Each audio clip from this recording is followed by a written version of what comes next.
I never expected my 26th birthday dinner would change my life forever. We were at this restaurant he picked. Not even my favorite place, but whatever. I was just happy he remembered my birthday this year. My best friends Rebecca and Eliana joined us too. Everything seemed normal at first. Drinks, appetizers, the usual birthday stuff. But Harrison kept disappearing to the bathroom every 15 minutes. During one of his absences, Rebecca got this look on her face while scrolling through her phone. She showed Eliana something and they both froze. I asked what was wrong and they tried to play it off. "It's nothing," Rebecca said, quickly putting her phone away. "Just some stupid drama on social media." Harrison came back to the table, smiling. He kissed me on the cheek, asked why everyone looked so serious. I said we were just deciding what dessert to get. He laughed, told me to get whatever I wanted because it's your special day, babe. Throughout dinner, Harrison kept putting his arm around me, taking selfies for his Instagram where he called me birthday girl and my world with heart emojis. On the drive back to his apartment, I kept thinking about Rebecca's reaction, about the way Harrison had been acting lately, distant, always on his phone, canceling plans last minute. Harrison's dad had lost his job last year and they were struggling. My dad owns a distribution company and gave Harrison a job, pays him way more than he's worth because he thought Harrison made me happy. My dad even helped Harrison make rent when he was short, for almost a year now. When we got back to his apartment, he told me he had a special birthday surprise for me. I said I was tired. He got annoyed, said he'd gone to all this effort for my birthday and I was being ungrateful. I waited until Harrison fell asleep. Then I texted Rebecca, "Show me what you saw." 3 dots appeared immediately. She was typing, then stopping, then typing again. Finally, "Are you sure? It's bad. Just show me." The link came through seconds later. I clicked it with shaking hands and there it was. Harrison's secret TikTok account. The account he claimed he didn't have because TikTok is stupid and for kids. It had a whole series called Rating My Girlfriend's Friends with 6 videos. The latest one had my face in the thumbnail with a big red X over it. I pressed play, heart pounding in my ears. Harrison's voice came through clear as day. "And finally, this is my girlfriend. Yes, I'm suffering. She's fat, ugly, and delusional. I'm only with her because her dad pays my bills. Look at this creature." The video was from our beach trip last month. I'd been so self-conscious about wearing a bikini and Harrison had told me I looked beautiful. He'd taken pictures of me smiling, telling me how proud he was of me for facing my fears. And then he'd use those exact pictures to humiliate me online. The comments were worse. His friends all laughing. Someone wrote, "Bro, leave that whale," and Harrison had hearted it. There were hundreds of comments like that, and he'd replied to them all agreeing and laughing. The video had 47K views. 47,000 people had seen him mock me.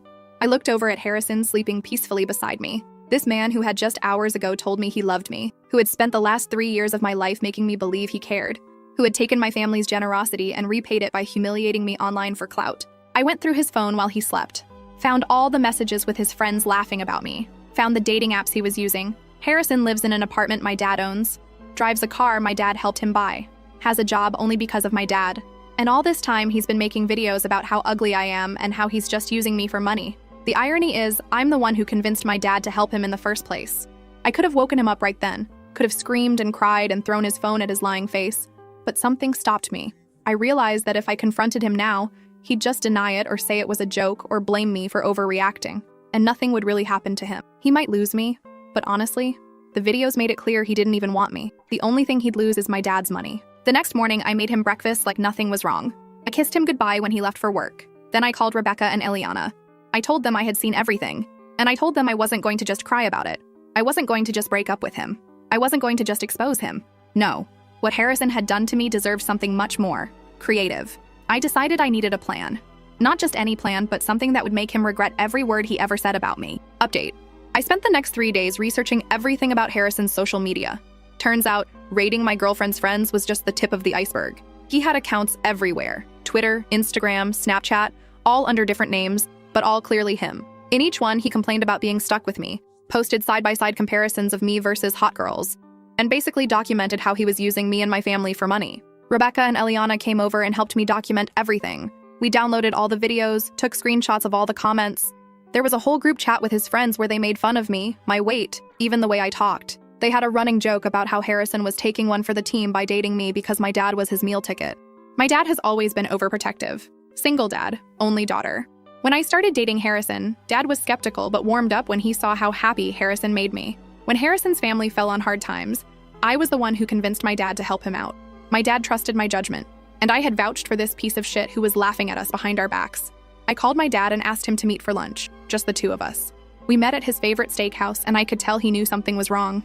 I'd planned to ease into it, But the moment I saw my dad's face, the way he looked at me with so much love and concern, I just couldn't hold it in anymore. I showed him everything. The videos, the comments, the messages. I watched my dad's expression change from confusion to shock, to a cold, hard anger I'd never seen before. He didn't say anything for a long time, just scrolled through screenshot after screenshot, video after video. Finally, he put down his phone and looked at me, asked if I was okay. I told him the truth, that I wasn't, but I would be. That I wasn't going to let Harrison get away with this. Dad nodded slowly and said something that shocked me. Do whatever you need to do. I've got your back. See, my dad isn't just some rich guy. He built his business from nothing, survived 3 recessions, dealt with competitors trying to bankrupt him. He's the kind of man who knows how to handle people who cross him, and Harrison had crossed both of us. We made a plan, a real plan, something that would make Harrison regret ever thinking he could use us. First step was simple. Dad would transfer Harrison to the warehouse across town. Longer hours, harder work, less pay. When Harrison asked why, Dad just said there were budget cuts at the main office. Nothing personal, just business. Second step, the apartment. Technically, Harrison had signed a lease with my dad's property management company. I went through it with Dad's lawyer. Turns out Harrison had violated multiple terms. Unauthorized subletting, he'd been renting the second bedroom to his friend Vincent without telling us, property damage, holes in the walls he'd covered up with posters, even keeping a pet snake when the lease specifically said no pets. But we didn't evict him, not yet. That would be too obvious. Instead, the property management company sent notice that they were doing routine maintenance on all units. They'd need access every day for the next 2 weeks, sometimes with very little notice. Harrison hated having people in his space. I knew this would drive him crazy. Third step, my dad called in the car loan. Harrison had missed 2 payments, something he'd hidden from me, which meant the bank could demand immediate payment in full. Harrison didn't have that kind of money. He'd have to beg my dad for help, which of course my dad wouldn't give. All of this happened within the first week after my birthday. Harrison had no idea I knew anything. I kept acting completely normal. Loving girlfriend, supportive partner, all while watching his life slowly start to unravel. He complained about the job transfer, told me he didn't understand why my dad was doing this to him. I looked him right in the eyes and said maybe Dad was just trying to help him develop new skills. Maybe this was a good opportunity to prove himself. Harrison nodded like this made sense. Like my dad was still looking out for him. He complained about the maintenance people, said they were coming at inconvenient times, going through his things. I suggested maybe he should clean up a bit. Maybe get rid of that snake that wasn't supposed to be there in the first place. His face. When I mentioned the snake, priceless. He had no idea I knew about it. He complained about the car loan, said the bank was being unreasonable, asked if I could talk to my dad about helping him out. I said I'd think about it, then deliberately changed the subject, left him hanging. Rebecca and Eliana checked in every day. They were worried I might break and confront him. But honestly, watching Harrison slowly realize his perfect setup was falling apart was way more satisfying than any screaming match could have been. By the end of the second week, Harrison was a mess, exhausted from the warehouse work, stressed about the apartment inspections, panicking about the car loan. He started being short with me, snapping over little things, but then catching himself, remembering he needed to keep me happy, keep me believing he loved me. That's when we moved to phase 2. I accidentally left my laptop open one day when Harrison came over. On the screen was an email from my dad about revising his will. The email mentioned something about putting me in charge of the family business someday, about a trust fund that would activate when I turned 30. None of this was true. My dad and I had created the fake email together, but Harrison didn't know that. That night, Harrison was suddenly super attentive, made dinner, massaged my shoulders, told me how proud he was of me and how he always knew I'd take over the family business someday. I smiled and thanked him, all while imagining what was going through his greedy little mind. The next day, I told Harrison I was thinking about moving in together, said I wanted us to get a place of our own, without my dad's help. Somewhere we could really start our life together. Harrison looked panicked, started making excuses about how now wasn't a good time, with his job change and financial situation.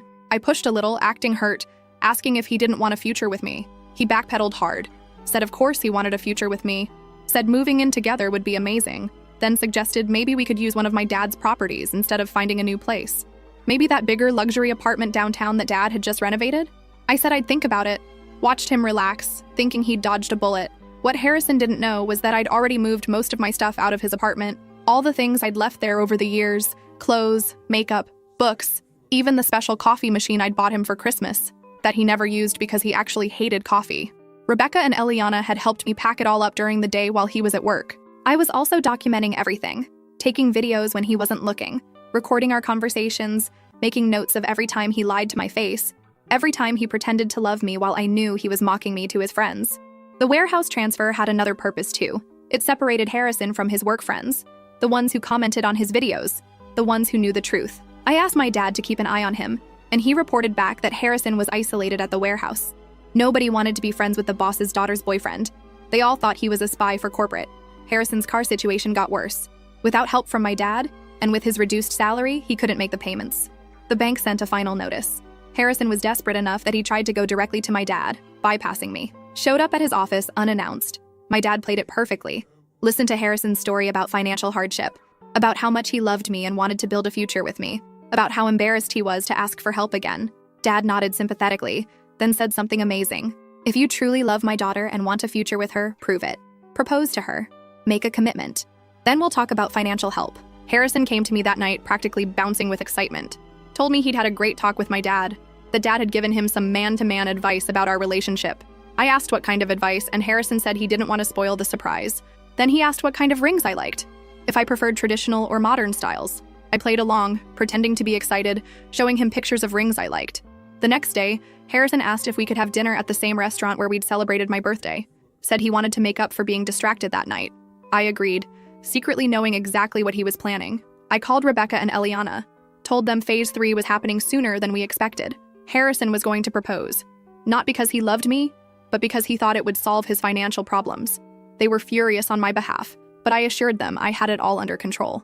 The day of the proposal dinner, I spent hours getting ready, did my hair and makeup perfectly, wore the dress Harrison had once said made me look almost as hot as Eliana in one of his videos, made sure I looked flawless. Harrison picked me up, complimented me nervously, kept touching the pocket of his jacket where I assumed the ring was hidden. He'd been weirdly insistent about driving, even though his car was at risk of being repossessed any day. Now I understood why. He wanted to create the perfect proposal moment. At the restaurant, Harrison was sweating, kept checking his phone, seemed distracted. I asked if everything was okay, and he said everything was perfect. Ordered champagne, started talking about how we met, our first date, all these memories that he claimed to cherish. The whole time I was thinking about those videos, about him calling me fat and ugly and a creature, about him telling the world he was suffering by being with me, about all the comments from his friends that he'd laughed at and encouraged. Just as the dessert arrived, Harrison got down on one knee, pulled out a small box, started saying how much he loved me, how he couldn't imagine his life without me, how he wanted us to be together forever. I looked at his earnest face, at the cheap ring he'd probably put on credit because he was broke, at the people around us starting to notice and smile, thinking they were witnessing a beautiful moment. And then I said exactly what I'd been planning to say all along. No. Harrison's face froze. He clearly hadn't expected that. Tried to laugh it off, thinking I was joking. I wasn't. I said it again, louder this time. No. Harrison got up, confused and embarrassed. Asked if we could talk about this somewhere private. I said no again. Said I was perfectly comfortable having this conversation right here, right now. Then I took out my phone, pulled up the TikTok video, turned the volume all the way up, pressed play. And finally, this is my girlfriend. Yes, I'm suffering. She's fat, ugly, and delusional. I'm only with her because her dad pays my bills. Look at this creature. His face went white, then red. He tried to grab my phone, but I moved it away. Told him not to touch me, ever again. It was chaos right after. People at the next table were whispering. The server hovered like she might need to intervene. Harrison's eyes were wild, darting from me to my phone to the door like he was calculating his escape. He hissed at me. You're making a scene. You're embarrassing yourself. Let's just talk outside. I said, no, I'm done pretending. I told him I knew everything. Every video, every message, every disgusting joke. And by the way, I'd already moved out, already taken back every single thing of mine he ever touched. I told him he'd lost his meal ticket, lost his easy ride, and the only thing he'd ever be remembered for was being a coward who mocked the one person who ever had his back. He stormed out, left me sitting there with the check and the ring box. The fallout started that night. He blew up my phone, calls, texts, then voice messages full of rage, then desperation, then threats. I blocked him. He tried Instagram, then Snapchat, then even emailed me at my old college address. I blocked everything. He tried leaving notes at my apartment, but I'd already told building security to keep him out. He called my dad's office pretending it was about work, but my dad had already told the receptionist to screen every call. Rebecca and Eliana came over, ready to celebrate, but all I wanted to do was shower and scrub the smell of him off my skin. I spent hours scrolling through every message, every post, every old video, deleting them one by one. I wanted to erase him, not just from my life, but from the last 3 years of my memory. Over the next week, things got messier. Harrison started showing up at places he knew I'd be. My favorite coffee shop, the grocery store by my office, even the gym. He'd hang around outside pretending to text, pretending to bump into me by accident. He'd try to talk, try to apologize, but it was always the same. I'm sorry you're upset. I'm sorry you misunderstood. I'm sorry you saw those things, but you know I love you. You know I need you. You know I can't do this without you. I never gave him the satisfaction of a response. I walked past him like he was invisible. One night, Rebecca and I were leaving a bar when we saw his car idling across the street. I looked at her, she looked at me, and without a word, I whipped out my phone and started filming. I walked straight up to his window and asked if he was lost. He looked startled, then mad, then tried to play it off like he was waiting for a friend. I told him to leave or I'd call the cops. He started to protest, but Rebecca was already on the phone. He peeled out, tires screeching, and that was the last time I saw him in person for a while. But the online stuff didn't stop. He started posting vague crap about fake people and betrayal and women who ruin good men. His friends jumped in, tried to DM me, tried to harass me, but I'd already locked down everything. I changed my number, wiped my socials. I wasn't scared. I was just done. My dad offered to get me a security guard for a while, but I refused. I told him I'd handled worse than a sad little man with a TikTok addiction. Meanwhile, I was working with my dad's lawyer. We sent Harrison an official notice about the lease violations, the pet snake, the subletting, the property damage. He had 30 days to vacate, but the maintenance checks kept coming, always with less warning, always at the worst times. He started calling the management company, yelling, demanding they stop harassing him, but all he got was polite apologies and reminders that he'd signed the lease. He tried to get Vincent, his secret roommate, to fight it for him, but Vincent didn't want to get involved. Suddenly, all those friends who laughed at his videos were nowhere to be found. The car was repossessed 3 weeks after the proposal fiasco. I didn't even know until Rebecca texted me a picture of Harrison standing on the curb, arms crossed, watching the tow truck haul it away. I kept that photo. Sometimes I look at it when I need to remember what losing looks like. Work was the last thing to go. My dad transferred Harrison to the graveyard shift at the warehouse, which meant long hours, no sunlight, and the worst jobs. He tried to complain, but nobody cared. Everyone knew who he was now, and nobody wanted to be seen talking to him. The only reason he kept the job at all was because my dad wanted to keep him close long enough to finish the plan. So while he was busy scrambling to keep his life together, I was building my case. I had screenshots, videos, emails, text logs, everything. I met with the lawyer every other day, compiling a file so thick it barely fit in a folder. Rebecca and Eliana helped me sort through everything, organizing by date, by platform, by level of cruelty. I saw things in those group chats I can never unsee. Jokes about my body, my voice, my family, even jokes about my mom who died when I was a kid. That one nearly broke me, but I refused to give him the satisfaction. My dad was relentless. Every time Harrison tried to get clever, like sneaking in through the building's back entrance or having friends call the company to complain about harassment, my dad shut it down. He had cameras installed in the halls, changed the locks, made sure the only people with access were the ones we trusted. Harrison tried to threaten a lawsuit, but the paperwork was airtight. All those years mocking my dad for being old-fashioned and paranoid suddenly didn't seem so funny. The apartment was the last domino. 2 days before his 30-day notice was up, I got a text from Eliana. He's moving out. I drove by, slow, just to see for myself. Harrison was dragging trash bags to the curb. Nobody was helping him. He kept looking over his shoulder like he thought someone was watching. I thought that would be it. But if you think a guy like Harrison just fades out, you don't know narcissists. 2 nights later, I came home and found the words, "gold-digging whale," written in Sharpie on my apartment door. I laughed. I took a picture, texted it to my dad and the property manager, and spent the next hour scrubbing it off. I never called the cops. I wanted him to know I knew it was him, and I wanted him to know it hadn't worked. I wasn't scared. I wasn't even mad. I was bored. He tried to escalate. Started messaging my dad, pretending to have evidence that I'd cheated on him, that I'd stolen from him, that I was the abusive one. My dad didn't even reply. The lawyer just added each message to the file. Harrison's last card was a letter, handwritten, left at my office front desk, begging for just one more conversation. The receptionist threw it out before I saw it. She knew the drill. Eliana and Rebecca were worried he'd try something worse. I told them I wasn't worried. I changed my routines, kept my phone on me, never walked home alone. I wasn't an idiot, but I also wasn't going to let fear run my life. About 3 weeks after his eviction, I got a call from the warehouse manager, my dad's friend, someone I'd known since I was a kid. He told me Harrison hadn't shown up for his last 4 shifts, hadn't called in, hadn't picked up his last check. They'd boxed up his locker and found it full of junk, empty energy drink cans, ripped up notes, some old photos of us from when we first started dating. The manager asked if I wanted them. I said throw it all out. Then Monday morning, I walked into my office and there he was, Harrison, sitting on the curb outside the building, holding a cardboard sign that said, "Please forgive me." He looked like hell. 3 days worth of stubble, eyes red, hands shaking. He didn't look up as I walked past, just kept staring at the ground, clutching his stupid sign like it was going to change anything. The receptionist caught my eye and mouthed, "He's been here every morning for 3 days. I shrugged. I told her if he comes inside, call security. She said, "Already did." I sat at my desk, opened my laptop, and got to work. By lunchtime, he was gone, but the sign was still there, propped up against the trash can outside. I took a picture, texted it to Rebecca, Eliana, and my dad, just in case you wanted to laugh. That's all I have for now. I don't know what Harrison will try next, but I know that whatever it is, he'll never get forgiveness, never get my attention, never get another chance. Last update. Part of me wondered if seeing Harrison outside my office would be the end, like he'd finally hit rock bottom and disappear. But of course, that's not how guys like him work. If you've ever been used, humiliated, and then stalked by someone who's convinced you owe them forgiveness, you know the sign is never the end. It's just the start of a new game where the rules are even more pathetic. I kept waiting for him to escalate, but honestly, I think he'd already run out of moves. Still, I wasn't stupid. I kept my phone on me at all times, checked the lobby before I left, told the receptionist to keep an eye out. I wasn't giving him an inch, not after everything. The next week was this weird limbo. Harrison didn't show up again, at least not where I could see him, but I started hearing from people I hadn't talked to in years. Old college friends, distant cousins, even a girl from high school I barely remembered. Hey, is everything okay?